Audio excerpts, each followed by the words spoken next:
பொதுவா நவீன மருத்துவம்னு சொன்னாலே இப்ப நம்ம நினைவுக்கு வர்றது பெரிய கம்ப்யூட்டர்களும் சாஃப்ட்வேர்களும் தானே. ஆமா, கண்டிப்பா. ஆனா நீங்க கொஞ்சம் யோசிச்சு பாருங்க. ஆயுஷ்மான் ஆரோக்கிய மந்திர், அதாவது ஏஏஎம் மற்றும் துணை சுகாதார நிலையங்கள்ல உயிர்காக்கும் மருந்துகளை நிர்வகிக்க ஒரு சாதாரண காகித அட்டை பயன்படுத்தப்படுதுன்னு சொன்னா உங்களால நம்ப முடியுதா? கேட்கறதுக்கே கொஞ்சம் ஆச்சரியமா தான் இருக்கு. இன்னைக்கு நம்மளோட இந்த ஆழமான அலசலோட நோக்கமே இந்த பின் கார்ட்ஸ் எப்படி இவ்ளோ பெரிய பங்காற்றுகின்றது அப்படிங்கறத பல ஆதாரங்களை வச்சு ஆராயறது தான். இது கேட்கறதுக்கு கொஞ்சம் விசித்திரமா இருந்தாலும் இதுதான் உண்மை. அதாவது நோயாளிகளுக்கான மருந்துகள் தட்டுப்பாடு இல்லாமலும் காலாவதி ஆகாமலும் கிடைக்கிறத உறுதி செய்யறது இந்த எளிய பௌதீக கருவிதான். ஓ, அந்த அளவுக்கு இது முக்கியமானதா? கண்டிப்பா. ஒரு பின் கார்டு அப்படிங்கிறது மருந்து வைப்பறையில ஒவ்வொரு மருந்துக்கும் பக்கத்துல வைக்கப்படுற ஒரு தடிமனான காகித அட்டை. சரி.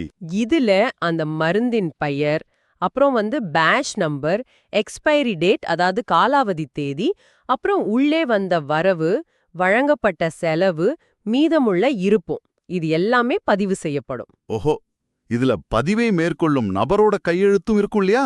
ஆமாம், சரியா சொன்னீங்க. அந்த கையெழுத்து ரொம்ப தெளிவா பதியப்படும். இது எல்லாம் கேட்கும்போது இது நம்ம வங்கி பாஸ்புக் மாதிரி இருக்கே அப்படின்னு தோணுது. ஒவ்வொரு முறையும் மருந்தை எடுக்கும் போதும் வைக்கும் போதும் ஸ்டாக் அப்டேட் செய்யப்படுது. அதே போலதான் செயல்படுது. ஆனா எனக்கு ஒரு சின்ன சந்தேகம். இப்போ ஒரு கிராமத்து துணை சுகாதார நிலையத்துல ரொம்ப அவசரமான சிகிச்சை நேரத்துல செவிலியர்கள் ஒவ்வொரு முறையும் மாத்திரையை எடுக்கும்போது இந்த அட்டையில எழுதி கொண்டிருப்பது கொஞ்சம் நேர விரயம் இல்லையா? அப்படி தோணலாம். அதான் இப்போ ஔஷதி, அதாவது டிவிடிஎம்எஸ் மாதிரி நவீன கம்ப்யூட்டர் வசதிகள்லாம் வந்துருச்சு. அப்புறம் ஏன் இந்த காகித அட்டை? நீங்க கேக்குறது ரொம்ப நியாயமான கேள்விதான். ஆனா இங்க நம்ம கவனிக்க வேண்டிய ஒரு விஷயம் இருக்கு. கம்ப்யூட்டர்ல இருக்கிற தகவல்கள் எல்லாமே நம்ம குடுக்கிற டேட்டாவை மட்டுமே நம்பி இருக்கும் இல்லையா? ஆமா, அது இயந்திரம் தானே. சரியா சொன்னீங்க. ஒரு செவிலியர் அவசரத்துல கம்ப்யூட்டர்ல 10 மாத்திரைகளுக்கு பதிலா 100 மாத்திரைகள் அப்படின்னு தவறா பதிவு செஞ்சிருக்கலாம். இங்கதான் இந்த பின் கார்டோட முக்கியத்துவம் ஆரம்பமாகுது. ஓ, அப்போ டேட்டா என்ட்ரி தவறுகளை கண்டுபிடிக்கிறது உதவுதா? ஆமா, அதாவது NQAS தரக்கட்டுப்பாட்டின்படி நேரடி இருப்பு சரிபார்ப்பு, அதான் பிசிக்கல் ஸ்டாக் வெரிஃபிகேஷன், அது கட்டாயம். புரியுது.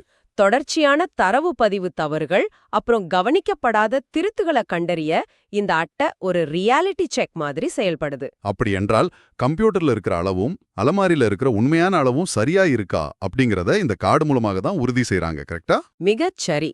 அது மட்டும் இல்லாம சில நேரங்கள்ல மின்சாரம் இல்லாவிட்டாலோ அல்லது இன்டர்நெட் வேலை செய்யலைனா கூட இந்த பின் கார்டு மூலமா எந்த தடையும் இல்லாம நம்மால மருந்துகளை வழங்க முடியும். இது ரொம்ப பிராக்டிக்கலான ஒரு விஷயம்தான். சரி, திருட்டு தடுக்கவும் கணினி தவறுகளை கண்டறியவும் இது உதவுது அப்படிங்கறது புரிஞ்சுக்க முடியுது. ஆனா மருந்துகள் காலாவதி ஆகிறத எப்படி இந்த அட்டை தடுக்குது? அங்கதான் FIFO முறை பயன்பாட்டுக்கு வருது. அதாவது ஃபர்ஸ்ட் எக்ஸ்பைரி ஃபர்ஸ்ட் அவுட். ஓ, அப்படின்னா எந்த மருந்து முதல்ல காலாவதி ஆகுமோ அதை முதல்ல கொடுக்கறதா? ஆமா, அதேதான். ஒரு மருந்தின் புதிய பேட்ச் வந்திருந்தாலும் கூட செவிலியர்கள் முதல்ல பின் கார்டுல இருக்கிற காலாவதி தேதியை தான் பாப்பாங்க. எந்த மருந்து முதல்ல காலாவதி ஆகுதோ அந்த பெட்டி தான் முதல்ல திறக்கப்படும். ஓஹோ, அப்போ பழைய மருந்துகள் பின்னால் தள்ளப்பட்டு வீணாவத இந்த எளிய அட்டை தடுத்து நிறுத்துது. கண்டிப்பா. எந்த பெட்டியை முதல்ல எடுக்கணும் அப்படிங்கிற பெரிய மருத்துவ முடிவை இந்த சாதாரண அட்டை தீர்மானிக்குது. அது மட்டுமல்லாம VED அப்புறம் FSN போன்ற இருப்பு மேலாண்மை முறைகளை, அதாவது இன்வென்டரி மேனேஜ்மெண்ட் டெக்னிக்ஸை சரியா கண்காணிக்கவும் இது ரொம்பவே உதவுது. கொஞ்சம் பொறுங்க, அந்த VED அப்புறம் FSN அப்படின்னா என்ன, அது எப்படி வேலை செய்யுதுன்னு கொஞ்சம் விரிவா சொல்றீங்களா? நிச்சயமா. VED அப்படின்னா வைட்டல், எசென்ஷியல், டிசைரபிள், அதாவது உயிர் காக்கும் மருந்துகள், அவசியமான மருந்துகள், அப்புறம் விரும்பத்தக்க மருந்துகள். சரி, அப்ப FSN அப்படிங்கிறது ஃபாஸ்ட், ஸ்லோ, நான் மூவிங், அதாவது வேகமா செலவாகும் இருப்பு, மெதுவா செலவாகும் இருப்பு, அப்புறம் நகராத இருப்பு. ஓ, இதை எப்படி பிராக்டிக்கலா பயன்படுத்துறாங்க? இப்போ உதாரணத்துக்கு ஒரு குறிப்பிட்ட காய்ச்சல் மாத்திரையோட அட்டையில உள்ள கோடுகள் ரொம்ப வேகமா நிரம்புதுன்னு வைங்க. அப்படின்னா அது அதிக அளவுல செலவாகுதுன்னு அர்த்தம். சரியா சொன்னீங்க. அது ஃபாஸ்ட் மூவிங் அப்படிங்கறத செவிலியர்கள் ஒரே பார்வையில கண்டுபிடிச்சிடுவாங்க. அதே போல பாம்பு கடிக்கு வழங்கப்படும் விஷமுறிவு மருந்து ஒரு வைட்டல், அதாவது உயிர் காக்கும் மருந்து. ஓகே. அந்த மருந்தின் பின் கார்டுல இருப்பு 10 அப்படிங்கிற எண்ணிலிருந்து 3க்கு குறையும் போது என்ன ஆகும் தெரியுமா? கம்ப்யூட்டரை திறக்காமலே அடுத்த ஆர்டர் செய்ய வேண்டிய நேரம் வந்துடுச்சுன்னு அவங்க உணர்ந்துக்குவாங்க, அப்படிதானே? மிகச்சரி. செவிலியர்கள் ஒவ்வொரு முறையும் கம்ப்யூட்டரை பார்த்துட்டு இருக்க வேண்டியதில்ல. அந்த அட்டைய பார்க்கும்போதே அந்த மருந்தின் முழு ஜாதகமும் இருப்பு நிலவரமும் அவங்களுக்கு தெரிஞ்சிடும். ஆஹா, இது ரொம்பவே சுவாரஸ்யமா இருக்கு. எவ்வளோ நவீன தொழில்நுட்பங்கள் வந்தாலும் களத்துல நடக்கிற உண்மையான செயல்பாட்டை உறுதி செய்ய ஒரு பாதுகாப்பு அரணாக இந்த பின்கார்டு செயல்படுது. உண்மைதான். இது டிஜிட்டல் தொழில்நுட்பத்திற்கும் உண்மையான நோயாளியின் பராமரிப்பிற்கும் இடையே உள்ள மிக முக்கிய பாலம் அப்படின்னே சொல்லலாம். ரொம்ப சரியா சொன்னீங்க.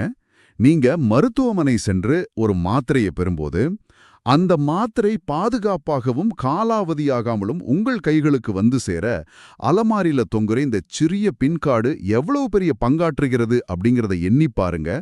அடுத்த முறை ஒரு மருந்தகம் செல்லும்போது அங்க இருக்கிற அலமாரிகள்ல இந்த கார்டுகள் தொங்குறத கொஞ்சம் கவனிப்பீங்களா?